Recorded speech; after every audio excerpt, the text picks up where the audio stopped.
कैसे हैं मेरे दोस्तों। एक बार फिर से आप सभी का स्वागत करते हैं आपके अपने YouTube चैनल ज्ञान विद सचिन में। तो दोस्तों आज के इस कंप्लीट वीडियो में हम बात करने वाले हैं प्रोडक्शन टेक्नोलॉजी के कुछ चैप्टर के इम्पॉर्टेंट क्वेश्चंस के बारे में। यानी आप सभी को हम जैसे पिछले साल या पिछले साल के पिछले साल या उसके पिछले साल के पिछले साल यानी पिछले 3 सालों में जो इम्पॉर्टेंट क्वेश्चन लगातार प्रोवाइड कर रहे हैं, उसी क्रम में हम इस बार 2025 के प्रोस्पेक्टिव से क्या इम्पोर्टेंट आप सभी के लिए हो सकता है उसकी वीडियो लेकर के आ गए हैं। तो चलिए बिना देरी के अपनी इस वीडियो की शुरुआत करते हैं। अगर आपने ज्ञान विद सचिन मोबाइल एप्लीकेशन को नहीं डाउनलोड किया है तो डाउनलोड कर लीजिए, क्योंकि सारे PYQ, महत्वपूर्ण प्रश्न के नोट्स, कुछ वीडियो लेक्चर्स और मेन है इम्पॉर्टेंट क्वेश्चन। ठीक है, मैं आप सभी को बता दूं कि कंप्लीट इम्पॉर्टेंट क्वेश्चन इस YouTube वीडियो में आप सभी को नहीं मिल रहा है। उसकी वीडियोस ऐप पे ऑलरेडी अपलोड कर दी है मैंने 5th सेमेस्टर वाले में, तो जा करके आप देख सकते हो। ठीक है, क्योंकि हम यहाँ पे आप सभी को एक डेमो बता दे रहे हैं 5 चैप्टर का, जिससे आपको अंदाज़ा लग जाएगा कि हाँ इम्पॉर्टेंट क्वेश्चन क्या है। बाकी तो बहुत सारे लोग मुझे ऑलरेडी जान ही रही हैं। तो चलिए बिना देरी के अपनी इस वीडियो की शुरुआत करते हैं। तो सबसे ज़्यादा जो लेंदी सब्जेक्ट था प्रोडक्शन टेक्नोलॉजी, पहले हमने उसी को उठाया है और उसके इम्पॉर्टेंट क्वेश्चन चैप्टर वाइज बताने की कोशिश कर रहा हूँ। जैसा कि ऑलरेडी आप सभी को पता है कि मेरा अप्रोच, मेरा टेक्निक थोड़ा अलग रहता है क्वेश्चंस का, तो इस वीडियो को आप सभी को ध्यान से देखना होगा। पहले हम चैप्टर वाइज इम्पॉर्टेंट क्वेश्चन आप सभी के साथ शेयर कर रहे हैं एप्लीकेशन पर। ठीक है, उसके बाद हम टॉप 15 इम्पॉर्टेंट क्वेश्चन शेयर कर रहे हैं एप्लीकेशन पर, और फिर टॉप 5 इम्पॉर्टेंट क्वेश्चन शेयर कर रहे हैं एप्लीकेशन पर। अब इसका तीनों का अप्रोच क्या है, तीनों का मतलब क्या है, उसको समझना आप सभी के लिए ज़रूरत। देखिए चैप्टर वाइज में होगा क्या मेरे प्यारे साथियों, कि चैप्टर वाइज के अंतर्गत हर एक चैप्टर से कितने इंपॉर्टेंट क्वेश्चन हो सकते हैं, यानी जिसकी प्रोबेबिलिटी 100% है उसको हम बताएंगे। टॉप 15 का मतलब ये होता है कि आपको 15 क्वेश्चंस दिए जाते हैं, जिसमें से 10 क्वेश्चंस करने होते हैं। यानी हम आपको 15 क्वेश्चंस बता देंगे तो उसमें से 10 क्वेश्चन आपके 100% आ जाएंगे, फिर आपका काम वहीं से हो जाता है। अब होता क्या है कि उस 15 में से 7 से 8 क्वेश्चन कभी फंसते हैं, तो इस केस में चैप्टर वाइज बहुत ज़्यादा हेल्पफुल होता है। और फिर ये टॉप 5 का मतलब क्या होगा मेरे प्यारे बच्चों, टॉप 5 का मतलब ये होगा कि 5 ऐसे क्वेश्चन जो 100% की प्रोबेबिलिटी रखते हैं वो आने ही आने हों। ठीक है, उनको हम बता देंगे आप सभी के साथ, तो बस आप सभी की तैयारी कंप्लीट हो जाएगी। यानी यहाँ से आप 25 नंबर गेन कर लोगे, इसको पढ़ लिया तो लगभग 40 नंबर गेन कर लिया, और चैप्टर वाइज कर लिया तो लगभग 60 नंबर गेन कर लिया, यानी 50 से भी ज़्यादा।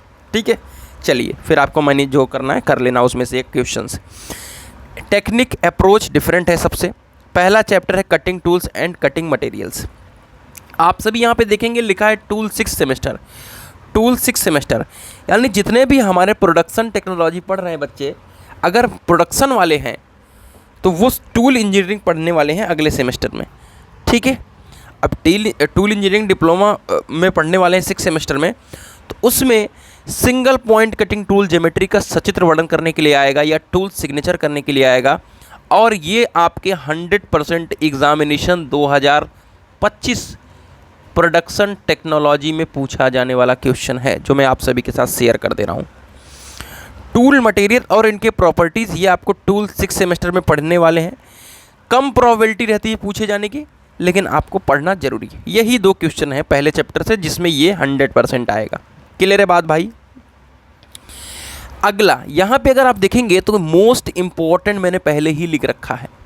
मोस्ट इम्पॉर्टेंट का मतलब ये है मेरे प्यारे साथी कि ये चैप्टर सबसे ज़्यादा वेटेज वाला चैप्टर है। इसमें सबसे ज़्यादा क्या पूछा जाता है वो समझो। फिर से कहूँगा टेक्निक अप्रोच अलग है।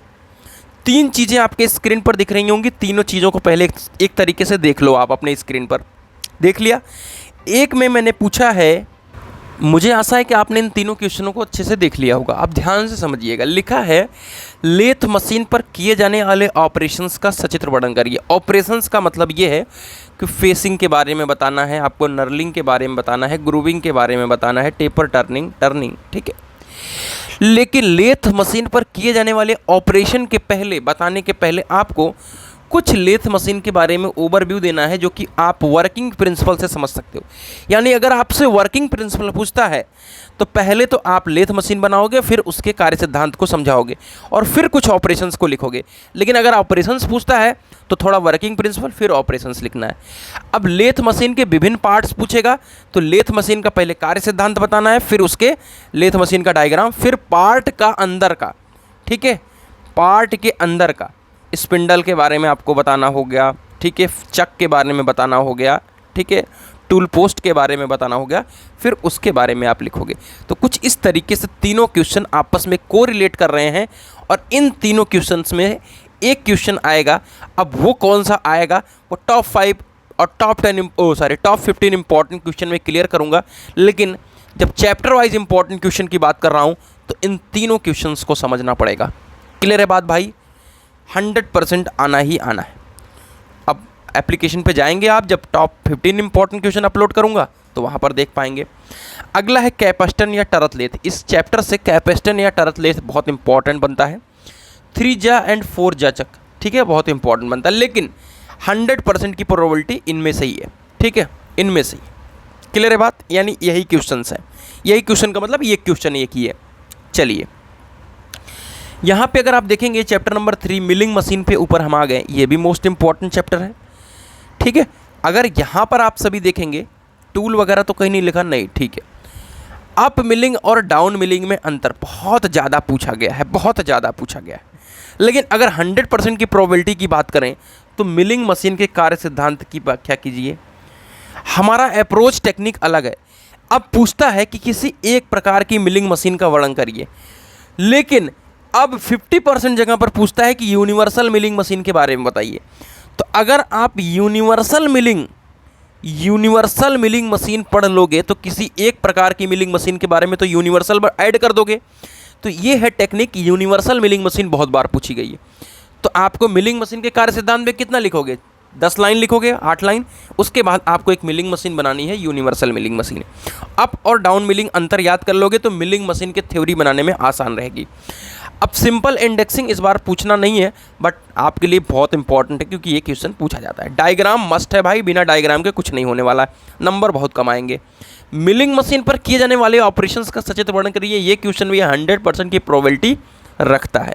मिलिंग कटर्स के प्रकार इंपॉर्टेंट क्वेश्चन है, 100% की प्रोबेबिलिटी नहीं रखता है। बाकी आने वाले जब टॉप 15 बताएंगे तो उसमें क्लियर हो जाएगा। चैप्टर नंबर 4 है ड्रिलिंग। इसमें एक ही क्वेश्चन पूछता है ड्रिलिंग के कार्य सिद्धांत के बताइए और उसके ऑपरेशंस। तो बहुत छोटा क्वेश्चन बन जाता है। इसके लिए इसके एक टाइप्स रेडियल ड्रिलिंग मशीन को समझना जरूरी हो जाता है। अब आप सभी से डायरेक्ट रेडियल ड्रिलिंग मशीन पूछा जाता है, आपके सिलेबस में नहीं होगा लेकिन डायरेक्ट रेडियल ड्रिलिंग पूछ लिया जाता है। तो आपको ड्रिलिंग का कार्य सिद्धांत बताना है, फिर रेडियल ड्रिलिंग मशीन के ऊपर आना है, और यही क्वेश्चन 100% क्वेश्चन है। बाकी ये 2 क्वेश्चन नॉमेनक्लेचर और विभिन्न प्रकार के रीमर्स, ये देखिए टूल 6th सेमेस्टर में पूछा जाएगा। ठीक है भैया? तो भैया शुरू से ही पढ़ के चलो जिससे आगे कोई दिक्कत ना आए। चैप्टर नंबर 5 आ जाते हैं हम। चैप्टर नंबर 5 हमारा है बोरिंग के कार्य सिद्धांत को समझाइए और जिग बोरिंग का सचित्र वर्णन करिए। दोनों एक ही क्वेश्चन है, यानी दोनों को एक में ही बनाना है। ठीक है। अब जैसे आपने बताया कि बोरिंग के कार्य सिद्धांत कितना बड़ा लिखोगे, 7-8 पन्ना, लेकिन उसके मतलब 7-8 लाइन। लेकिन आपसे पूछेगा किसी एक प्रकार की बोरिंग मशीन, लेकिन कहीं कहीं डायरेक्ट जिग बोरिंग पूछा जा रहा है, तो आपको बोरिंग का सिद्धांत भी बताना है, फिर जिग बोरिंग मशीन को समझाना है। अगला है हमारा chapter number 6 shaping and planning. इसमें शेपर और प्लेनर का कार्य सिद्धांत बताना है विद डायग्राम और उसके पार्ट्स। जब शेपर वर्सेज प्लेनर पढ़ लोगे तो ये चीज़ लिखने में आसान हो जाएगा, यानी दोनों क्वेश्चन एक साथ बन गए। ये क्वेश्चन 100% की प्रोबेबिलिटी रखता है क्यूब रिटर्न मैकेनिज्म। तो ये आपके मैंने 6 चैप्टर बता दिए, पूरे 11 चैप्टर हैं, और सारे जितने भी सब्जेक्ट्स हैं, चाहे वो टॉम हो चाहे मशीन डिजाइन हो, सबके क्वेश्चंस आपको ज्ञान विद सचिन एप्लीकेशन पे मिल जाएंगे। तो जाइए वहाँ से अपने एप्लीकेशन पर सारे क्वेश्चंस को पढ़ लीजिए, देख लीजिए और अपनी तैयारी को कंटिन्यू कीजिए। तो मिलते हैं एक नई इन्फॉर्मेटिव वीडियो के साथ, तब तक के लिए bye bye, tata, take care, love you all.